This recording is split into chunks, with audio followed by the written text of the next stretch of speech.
and welcome back to the Coaches Unscripted podcast. I'm your host, Trey Belcher. With me, as always, is owner of Go Performance Clarksburg and Gemini Fitness Solutions, Corey Smallwood. How's it going, Corey? What's up, Trey? How you doing, man? Everything is good. Everything's good. Look, we had a great conversation last week telling Corey's story, and some of the feedback I've gotten is from one of my members was why you took the steel rod out of your leg. They said, normally, I didn't think that was protocol. So if you could delve into that, that would be a good follow-up. This one right here? Everybody needs their pointer. Right. Yeah, it's not protocol. It's usually left in forever. And it's interesting because I remember when I was left the hospital, I was actually given a note from my orthopedist that said, has a steel rod in his right leg so that I could pass through security at airports. Like that. I mean, I don't know if they use that same, they probably use some titanium or something that, you can just walk through nowadays, but I don't know. So I had it removed so that I could play soccer. I was not going to get cleared by anybody to play soccer with, big steel rod in my femur. So that's why I did it. I wanted to play soccer. So it was an elective operation, which now I look back as a parent myself, I would do it, but you don't think like that's not covered by insurance. So I, look back at my parents and I'm always like, gosh, you did so much for me just as a teenager wanting to play soccer, and the sacrifices that they make as a parent to, give back is incredible. And we're always, and I find this, you coach a lot of youth athletes and collegiate athletes and things like that. And I did in a previous life. But it's one of those things that all parents, I think, try to do the absolute best with and this, by the way, is not where we were going to go with this one. So I'm going to throw one out to you, Trey, because I deal with it a lot. And I think a lot of people that are in that sports performance world, strength and conditioning coaches, run into this, where nowadays it seems parents are trying to give their kids the leg up in competition and trying to allow them to move through, whether it's JV to varsity to collegiate sports. But they're kind of, I feel, being railroaded by these AAU coaches and these travel league coaches, where they're made to feel almost that if they don't participate in the winter travel ball or the summer league ball or things like that, that their kid is going to get left behind. And you and I know as strength and conditioning coaches, the opposite is true. A comprehensive strength and conditioning program in the off season is going to do more for them, for the athlete, than continuing through a summer league or soccer skills camp or whatever it, AAU league or whatever it might be. Like, how do you navigate that with the parents? That is one of the toughest things to deal with, because and I don't necessarily believe that these coaches have ill intentions, but a lot of these coaches do have self-serving interests, and we all do. And is it about athlete development? Yes, but once the recreational leagues and once your youth sports became monetized, then it is to a certain extent a fear of missing out play. If Johnny doesn't play, Johnny's going to get behind, and Johnny ain't ever going to catch up. And right. That is totally not true. And especially the younger you get, you get these kids that are 8, 9 years old, and they think Johnny's going to get behind when he's 8 years old. And he's never going to catch up. These kids are 4 feet tall. Right. And if Johnny is an early adopter and Johnny plays 200 games a year, by the time Johnny's 14 years old, he may hate baseball and his parents for forcing him to do these things. And that's a very common thing. I played with a kid when I was young, and I was a baseball guy. I played through college. Well, I was on the team through college, but The coach, my college coach, told me he kept me on the team to keep the team GPA up. He was really, really good at 8, 9, 10, 11 years old. And he didn't even play his senior year because he was so burned out and got into trouble and all these things. And you see these stories often. But, you can teach a kid to swing a baseball bat or to swing a tennis racket or to do anything. But if they don't have the requisite strength to do these things and to do them well, it's not going to matter. You can have all the skill potential in the world, but if you don't have the requisite strength and coordination of movements to handle all these things, then it really doesn't matter. And these kids aren't going to have these things at 8, 9, 10, 11 years old. And I had a parent reach out to me, and this guy was a very good baseball player, played up to AAA. He asked me if I would train his 5-year-old. It's way too young. Just let him go outside and run around and play and learn how to navigate in space and just be a kid. Right. And I tell these parents all the time, and I do train a lot of kids, and I hope that it doesn't come across as too hypocritical because, yes, I make money off of it too. But I will tell parents sometimes, like, hey, let him go be a kid. If you want to take a week off, take a week off. If you want to take 2 weeks off, it's in the long term, in the grand scheme, it's not going to hurt anything because these kids need it. These kids need to be kids. They need to go out and goof off and hang with their friends. And I want those things. There'll be time for us and time to do the work and time to, for me to hopefully give them some life lessons. But, I didn't want it to be a job when I was 10, 11, 12 years old. I didn't really want it to be a job when I was 18, 19, 20 years old. So there's definitely a play on these people, especially if the parents wanted to be really good. Yeah. But now they have to live vicariously through their children. Right. And they think too, like, I never had this opportunity of this camp when if I did, oh yeah, who knows what would have happened. And really, 100%. actually, if that parent had a comprehensive strength and conditioning program that they were part of, that didn't happen. Like, you might have gone into the weight room as a youth athlete, maybe, but really what we did was, we were kids. We climbed trees, we jumped off things, we rode dirt bikes, we did all the things that kids do. I see, and I do think that the parents are saying, I'm going to try to give them every opportunity that I didn't have. 100%. And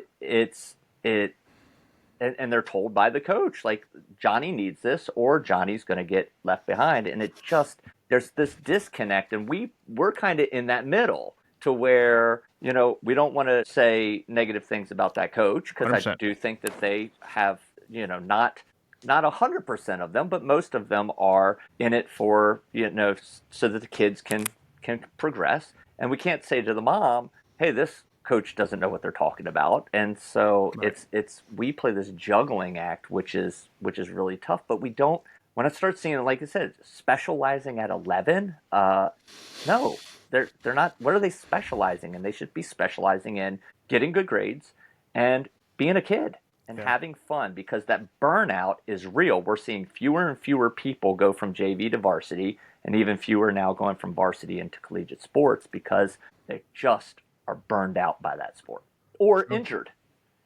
Right. Because we don't have those cross patterns that that you developed playing tennis, that you don't get playing soccer, that you don't get playing basketball, that you don't get swimming, that you don't. So all of those, the multi sport athlete usually fares the best. Now, if you're 16, 17, you got some colleges looking at you, yeah, okay, now I can understand the specialization. But even at that level, you train in the off season, you lift weights in the off season. Look at all the pro athletes. We're now getting pro athletes from football coming back in. They're doing rehab now. They're starting their strength training. Right. Mm-hmm. That's what they do in the off season. Yeah, and the road to college, as Mike Boyle says, goes through the weight room, and all the research says early specialization is the worst thing you can do, but nobody's reading the research.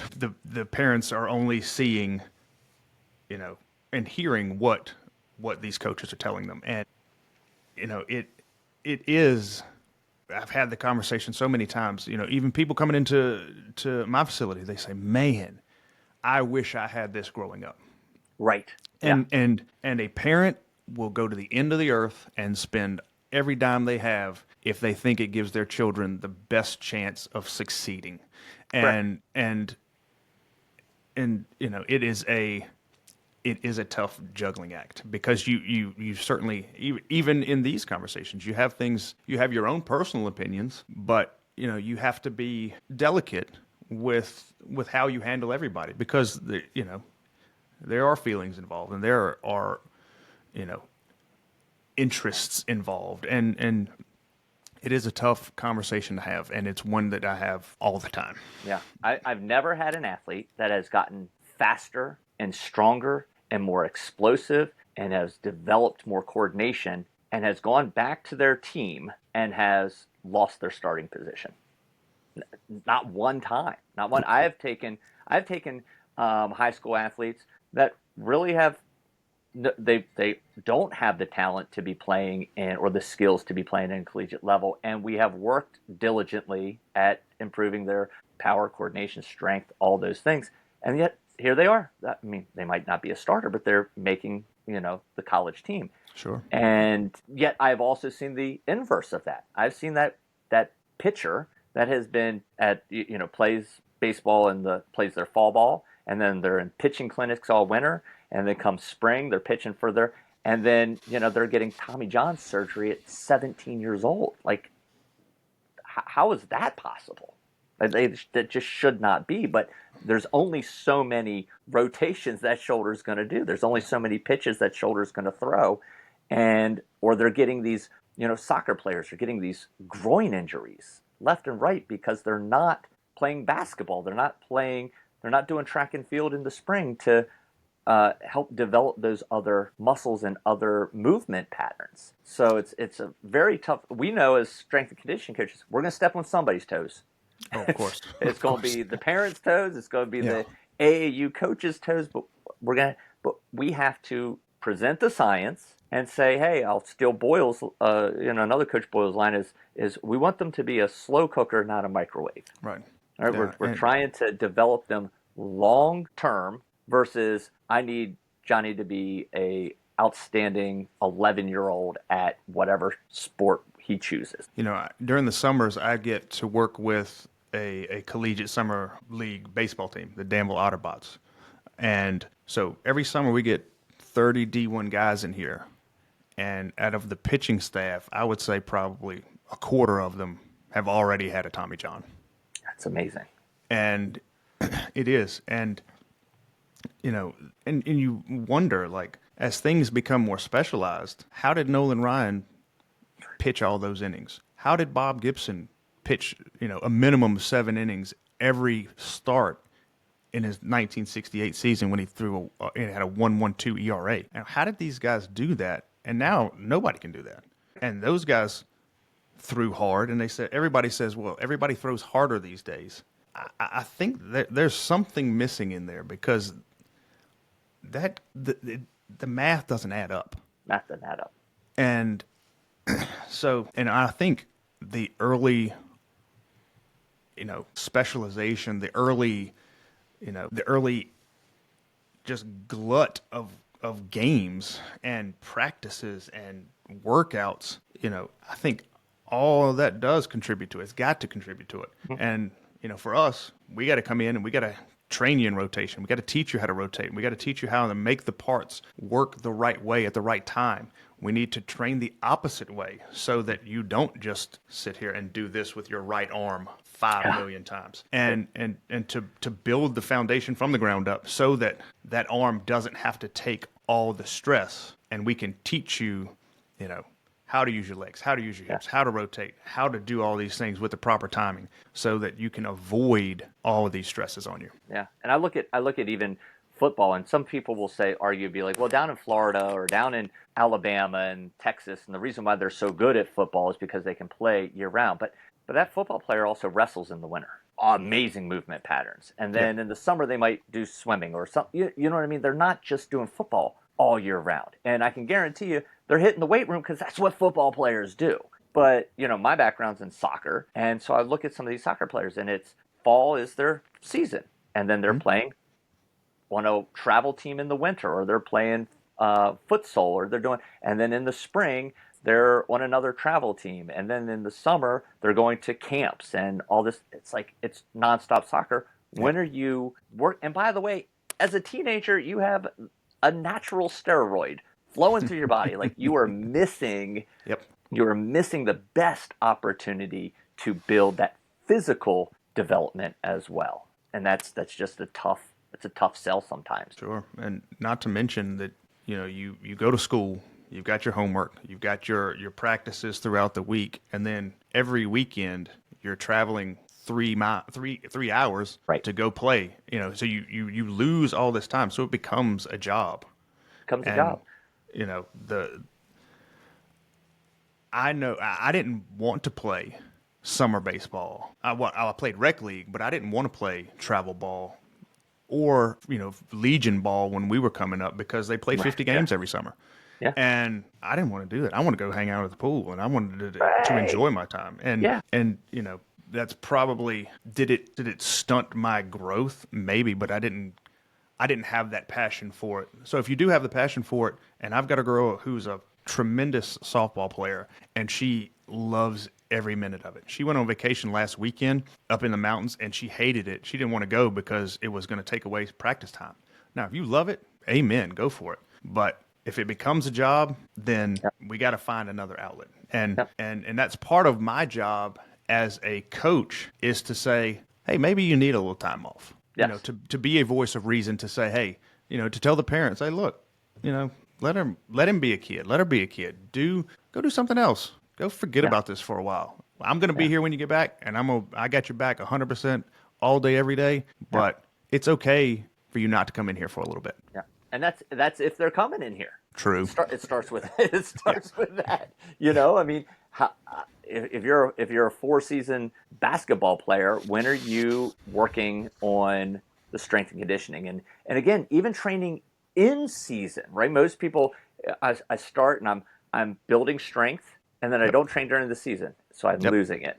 And then it's this versus up, and then let's just maintain during the season, so that in the off season we can get stronger, and then maintain again, and you're continuously going. But as adults, think about it. If an adult goes on vacation for 2 weeks and doesn't work out, and they come back to training, they're not as strong. They're like, oh my gosh, I'm never taking 2 weeks off again. I'm so sore.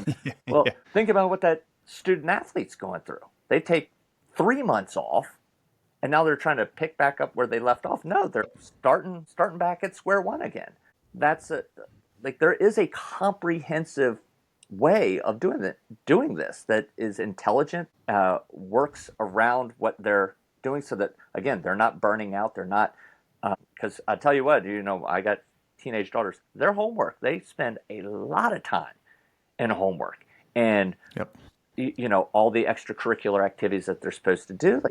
If they were doing all this extra athletic stuff on top of that, it's hard to be a kid anymore. So as a parent, we have to not necessarily believe in what that travel coach is going to say, or because, again, it's a business to them as well. They want Johnny to be there, and then another travel coach is going, no, Johnny's so good, he should be playing for our team, and trying to recruit him, and that, Johnny's 12. Let's let Johnny be a kid. And as a parent, we have to be able to stand up to those other influences as well, and go, I want him to get stronger. But also, as opposed to traveling 3 or 4 hours on the weekend, I'm going to have him go in for a half an hour strength session, and then he can be a kid. So my facility is right beside a batting cage, a travel facility. And I've had these conversations with those coaches, many, many times, because we all went to the same college. We didn't all play at the same time, but we all went there. And the same mentality came from our coach. It's you have these 4-hour practices. Well, I say 4 hours because it becomes the time you start until dark, and you do that 5 days a week, and then on weekends you do it for 8 hours a day, and I was like, this is way too much. And this was in college. Like, this is too much. Yeah. And guys are like, well, we have to do all these things. And I'm like, yes, but we can do them better. We can do them, Correct.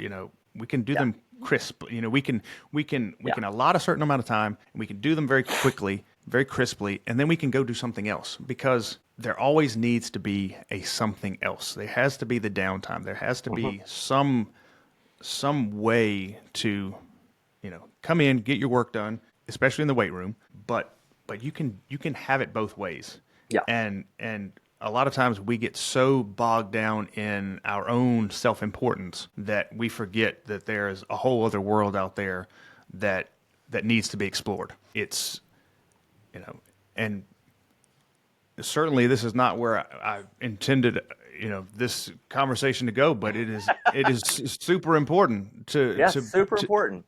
And to again, be able to articulate. Tie it back to my parents, said, all right, they very easily could have said, that surgery is a lot of money.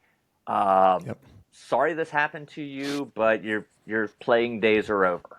And they said, no, we'll, do this. Well, I'd also been doing all the weight room training. I've been doing all the things needed to get back to game readiness. Had the surgery, went through PT again, did all that type of stuff. And again, that's kind of what pushed me into the career that I'm in now. But as parents, we do know, like, to go back to what you said, we'll spend any amount of money on our kids. We'll give them every opportunity possible. But we have to also make sure that it's the right way of doing it, that we're going about it the right way and what's ultimately best for our kids. Right. And us as coaches, as strength and conditioning coaches, as fitness coaches, we've got to remember that even though we are in business and it is to make money, we still have to give people the right information. And we have to remember what the important things are, and that's treating people the right way and being honest with people and not using our own self-serving interests, because that's hard to do. Yeah.